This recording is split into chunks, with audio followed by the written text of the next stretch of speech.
우리는 인생을 살면서 누구를 본받으세요 이런 얘기 참 많이 하고 또 듣기도 해요. 링컨을 본받으세요. 인도의 간디처럼 됩시다. 얼마나 중요한 얘기 많이 해요. 오늘 성경을 보니까 성경에서도 사도 바울이 그런 얘기를 하나 하는데 이렇게 말해요. 형제들아, 너희는 함께 나를 본받으라. 자, 본받으라고 말을 하는데 내용이 조금 달라요. 예를 들어서 누구를 본받으세요? 이 말은 소화가 되는데 나를 본받으라고요? 나를 본받으라고 말을 하니까 이거는 뭐야? 나를 본받으라니 혹시 교만한 거 아니야? 자만의 극치 아니야? 자부심이 얼마나 크면 나를 본받으라고 말할 수 있을까? 이래가지고요 밥 먹다가 취한 것처럼 살짝 걸리는 경향들이 있어요. 나를 본받으래요. 본인은 뭐길래 본받으라고 그래요. 이제 그래서 찾아보니까 사도 바울이 나를 본받아라 라고 말하는 게 여기 한 번이 아니고 성경에 보니까 한 10번도 넘어요. 기회가 될 때마다 나를 본받아라, 나를 본받아라. 자, 보세요.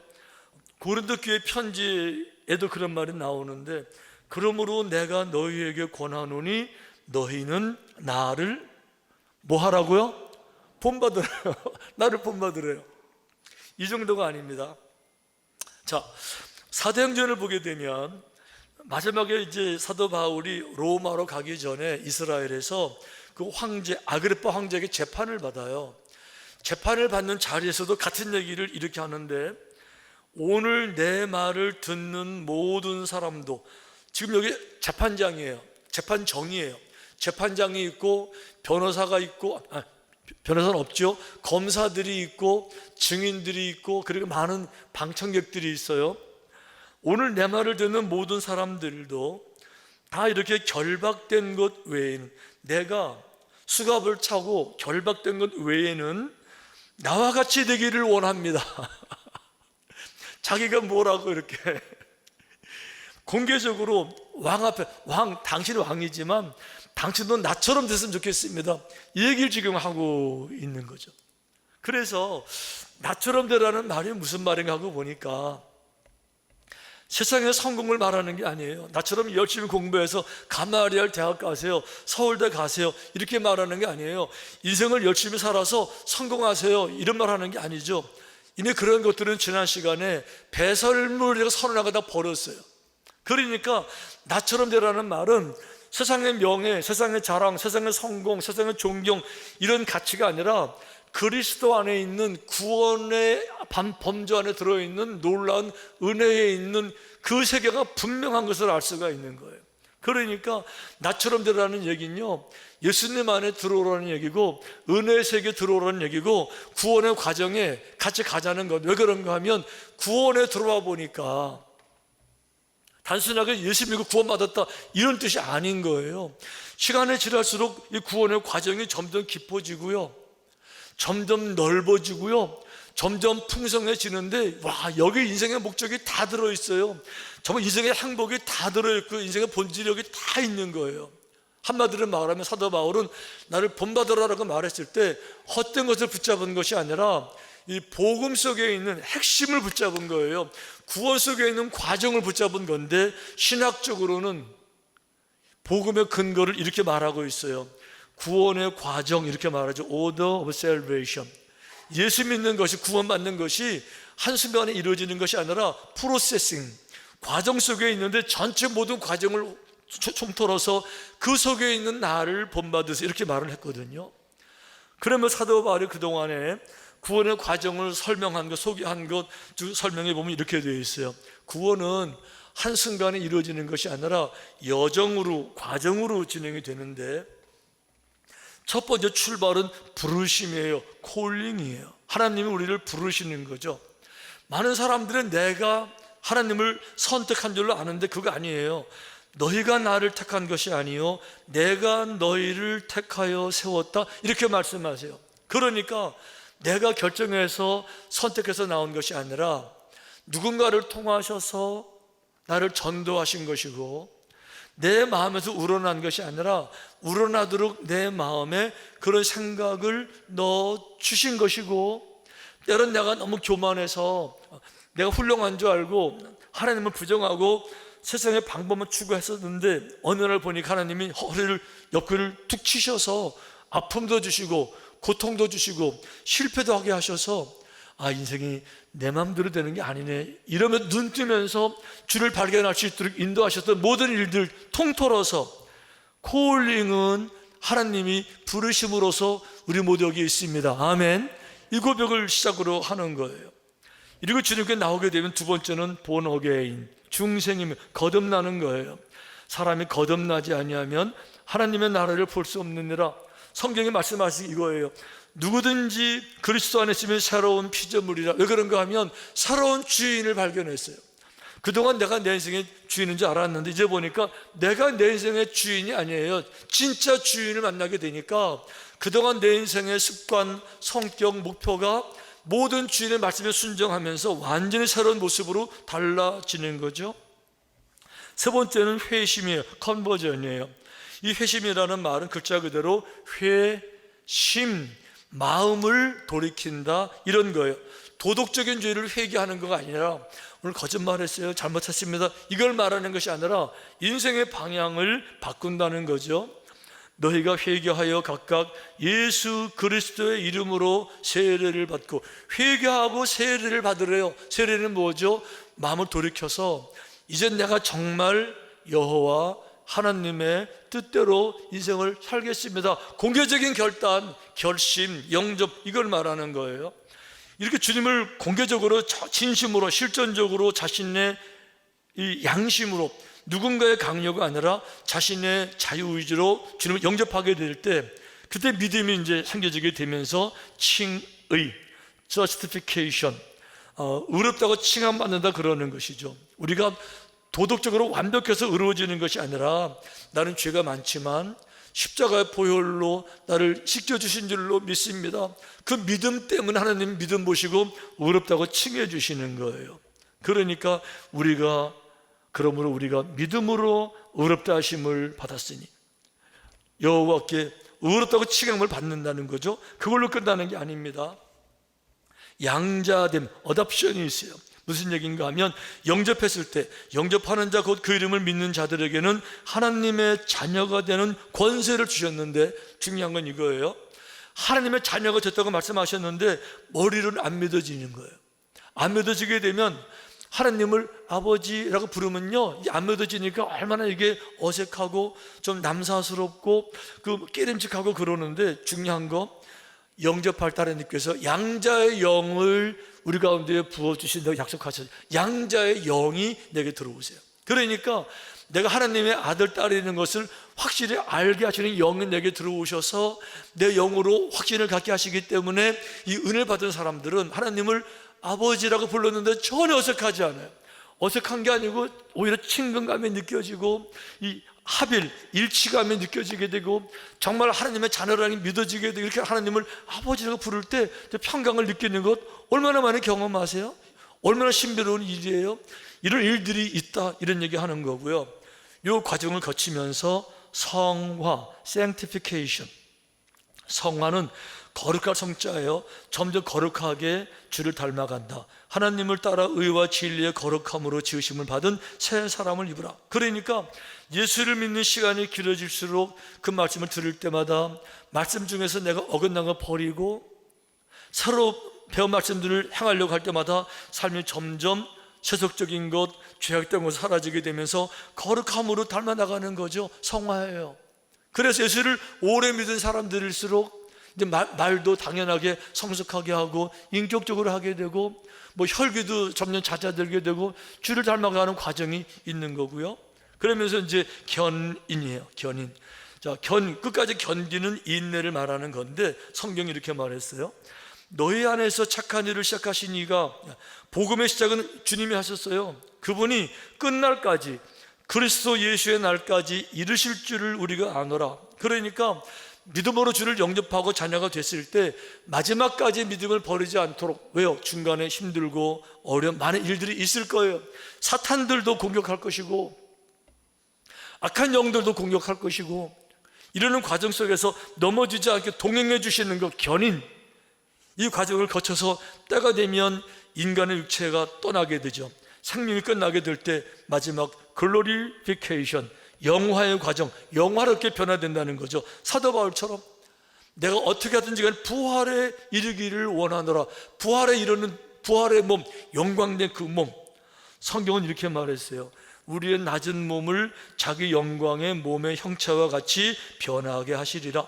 주님께서 당신이 인간의 썩어 죽을 몸을 죽으시고 십자가에서 죽으셨지만 영광의 몸으로 부활하신 것처럼 우리 모두도 영광의 몸으로 부활될 것, 그러니까 영광스럽게 변화될 것, 영화까지 이루는 과정에서 부활까지 이루는 모든 과정을 통틀어서 이 구원의 과정이라고 불렀는데, 사도 바울이 이런 얘기를 다 할 수 없으니까 한마디로 줄여서 나를 본받아라 이렇게 말한 거예요. 구원의 세계 안에 들어오세요. 할렐루야.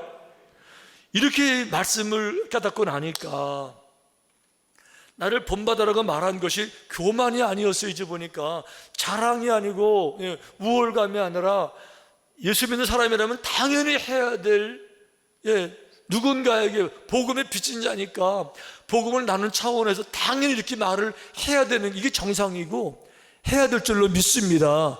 해야 될 줄로 믿습니다. 여러분, 전도 중에 아주 힘든 전도가 부모님 전도라 그러잖아요.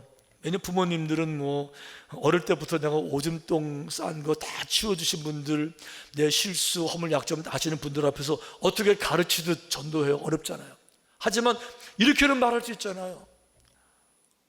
하나님의 그 말씀을 들으면 인생이 다르게 해석이 되고 삶의 의미도 막 살아나게 되고요, 자신도 돌아보게 되고 이상하게 내면에 힘도 생겨지게 되고요. 와, 저는 정말 아빠 엄마가 정말 제가 마지막 부탁, 앞으로 효도도 할 테니까, 정말 효도도 할 테니까 그냥 부족한 자식이지만 불쌍히 여기시고 손 풀어주시다 막 그런 마음 가지셔서 주일날 교회 가시면 참 좋겠어요. 이런 말을 왜 못 드시냐고요. 해야지요. 아멘. 사도 바울이 지금 이 얘기하고 있는 거예요. 이 얘기 자랑하는 것이 아니라 믿음을 설명하고 초청하고 지금 있는 거잖아요. 그런 말을 하게 되시기를 축원합니다. 그런데 한 가지 주목할 거, 오늘 말씀에서 사도 바울이 형제들아 너희는 나를 본받아라 이렇게 말을 해도 되는데 한 단어를 거기다 삽입을 했어요. 이렇게 말했어요. 형제들아 너희는 함께 나를 본받아라. 함께 본받으래요. 굳이 together, 함께를 굳이 넣는 거예요. 왜 그럴까 하고 보니까 지금 이 빌립보서는요, 그 받는 대상자가 누군가 빌립보 성도들입니다.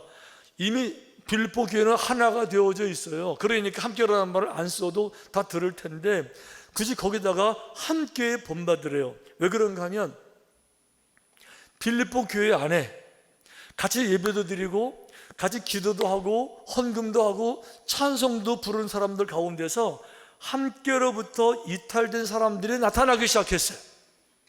겉으로는 함께인데 그 내용을, 뚜껑을 열어보니까 함께에서 살짝 벗어나서 자기들만의 무엇을 가진 사람들이 생겨났는데 그들은 누구예요? 할례파예요. 할례파.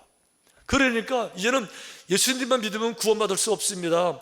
십자가만 믿는다고 구원되는 게 아니고 십자가도 믿어야 되지만 보혈로 일단 씻긴 다음에 플러스 알파 이제는 할례도 받아야 됩니다. 이렇게 복음의 핵심이 십자가를 떠나서 십자가도 영접하지만 플러스 알파를 또 섞은 그런 사람들이 나타나기 시작한 거예요.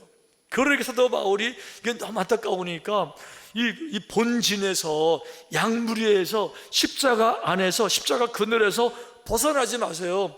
십자가의 그늘에서만 구원받는 건데 십자가의 그늘 플러스 다른 우산도 하나 써야 돼. 할례라는 우산도 써야 돼.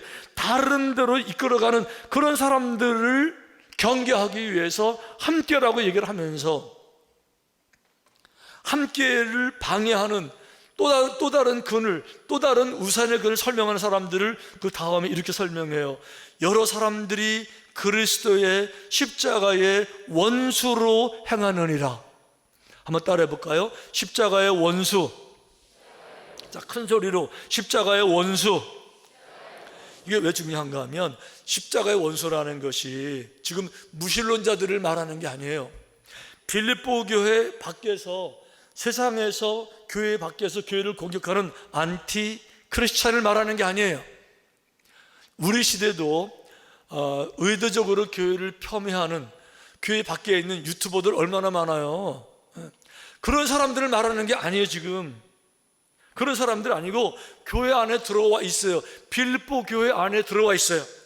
같이 예배도 드려요, 찬송도 불러요, 헌금도 해요, 기도도 해요, 설교도 들어요.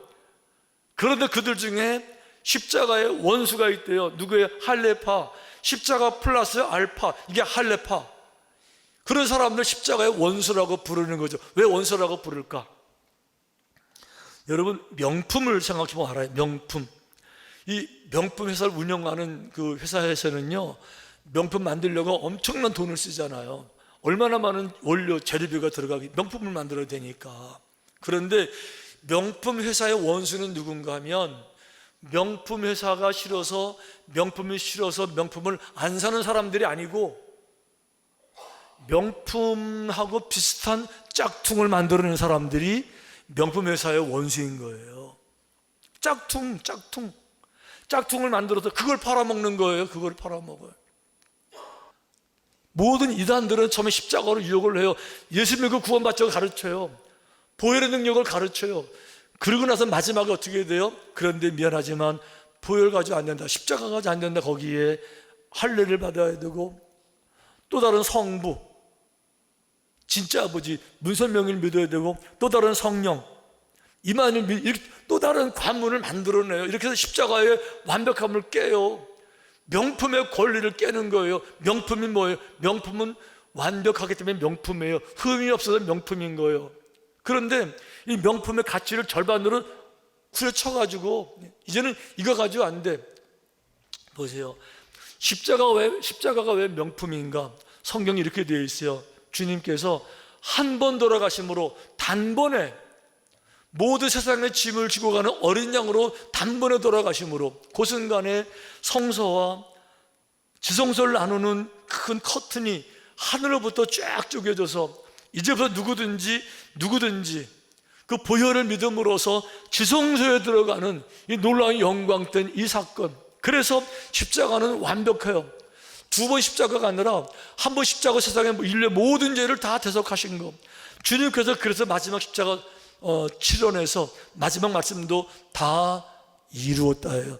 할 거 더 없으세요. 모든 구원은 끝난 거죠. 이제부터는 믿기만 하면 돼요. 이 완벽한 명품 구원인데 이걸 짝퉁으로 만들었어요. 십자가 가지고 안 된다고 가르쳐요. 이제부터. 그러니까 사도 바울이 이 말을 하면서 안타까운 마음으로 그런 얘기 하는 거예요. 십자가의 원수로 향하는 교회 안에 있으면서 다른 걸 가르쳐서 플러스 알파를 강조하는 그런 미혹되는 것들, 그들을 바라보면서 십자가의 원수라고 설명하면서 안타까운 마음으로 지금 얘기하고 있는 거예요. 사도 바울, 그분이 쓴 성경을 쭉 읽어보세요. 그분이 실제 눈물을 흘리지도 않으면서 누군가에게 감동을 주려고 눈물을 흘리며 쓴다, 이 정도 말할 인격은 아니라는 것은 그분은 모든 문맥에서 알 수 있잖아요. 정말 눈물을 흘리셨겠죠. 이 안타까운 마음으로 이제도 눈물을 흘리며 말하노니. 저는 사도 바울처럼 눈물은 안 나요. 근데 진짜 안타까워요. 저도 그렇게 눈물이 나야 되는데. 그래서 호소하는 게 이제 분별력이 호소하는 건데, 분별력이 왜 중요하냐? 분별력은 자유의지하고 관계가 있어요. 자유의지. 자유의지는 하나님이 인간에게 주신 아주 중요한 성품이에요. 모든 인간은 하나님의 형상대로 지음받았다고 말하고 있는데, 형상은요, 눈, 코, 입 이걸 말하는 게 아니고 하나님의 성향을 물려받은 것이 말하는 거예요. 하나님에게 있는 참된 자유까지 우리가 물려받은 거예요. 자유의지, 이게 선악과라는 거잖아요. 만약에 자유의지를 안 주시면요, 에덴 동산에 선악과 만들 필요가 없으세요. 아예 그냥 자유를 뺏어가시면 되잖아요. 안 만들면 안 먹을 테니까. 근데 굳이 만드시는 이건 뭐예요? 자유를 주셔야 그게 사랑이에요. 자유를 구속하면 사랑이 아닌 거예요. 어떤 사람들은 강아지 집에서 짖는다고, 옆집에 불평한다고 강아지 성대 수술시키는 사람도 있다는 얘기 들었지만, 강아지 짖지 못하게 기르는 게 사랑이에요. 그게 강제로 못하게 하는 것, 사랑은 강제로 안 돼요. 마음에서 오ral 때 사랑이 되는 건데, 자유가 없어지면 사랑은 불가능해요. 컴퓨터 프로그래밍은 가능해요. 고개 숙이는 건 가능해요. 인사는 가능해요. 이렇게 사랑은 자유 없으면 안 돼서 자유를 주신 건데, 자유는 뭐예요? 선택은 뭡니까? 쌍방의 얘기를 들어봐야 분별이 되는 거예요. 이단들은 그런데 한쪽 얘기만 듣게 해요. 자기들을 비판하는 거, 정상적인 비판까지도 다 못 듣게 해요. 왜? 그런 영상을 보면 영이 죽는데요. 의도적으로 못 듣게 하고 한쪽 얘기만 계속 들으니까 어떻게 돼요? 세뇌가 되죠. 누구처럼? 북한처럼. 최소한도 여러분 양방을 다 들어봐야 분별이 되는데, 기본적으로 차단시켜요. 그런 걸 들으면 영이 죽는데, 여러분 그런 걸 들어서 영이 죽을 정도라 하면 진리 아니에요. 그거 영상 하나 봤을 때 영이 죽으면 그 진리 아니에요. 약해 빠진 거지. 정말 형편없는 아주 연약해 빠진 거지. 그 진리 아니에요. 기독교는요, 수많은 박해, 수많은 공격, 수많은 이단, 수많은 미혹을 다 당하면서도 다 이겨나기 기독교의 능력인 거예요. 여러분, 영상 하나 본다고 사라진다 그러면요, 그 진리 아니에요. 천하의 영상 안을 파괴되는 정말 지극히 약한. 왜 이거 구별을 못 하시죠? 왜 분별을 못 하시죠? 그래, 이제라도 여러분, 이제라도. 그러니까 사도 바울이 왜 눈물을 흘릴까?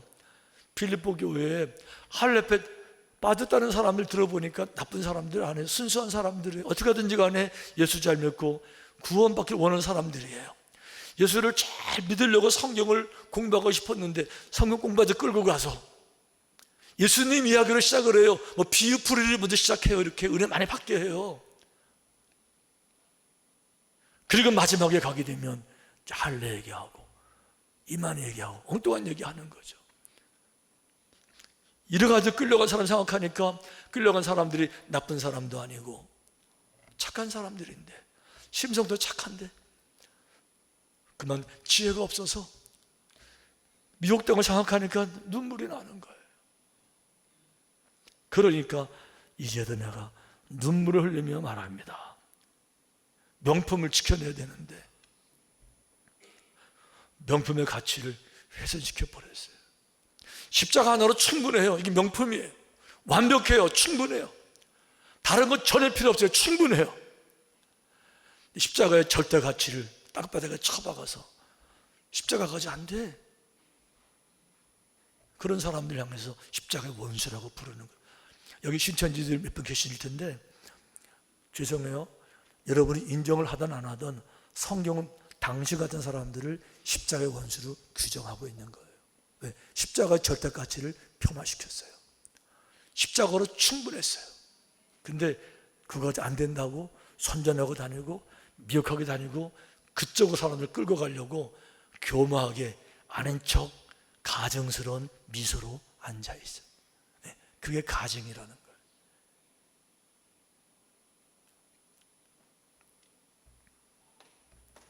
모든 찬송가가, 모든 성경이 십자가 하나로 충분합니다를 다 설명하고 증거하고 있어요. 우리가 본 찬송도 그거 있잖아요. 그 참혹한 십자가에, 십자가는 참혹했는데요, 그거 하나로 구원받았어요. 이게 복음이에요. 십자가로 구원받았습니다. 끝. 할렐루야. 이런 믿음 가지시고 마지막까지 승리하게 되시기를 주님의 이름으로 축원합니다.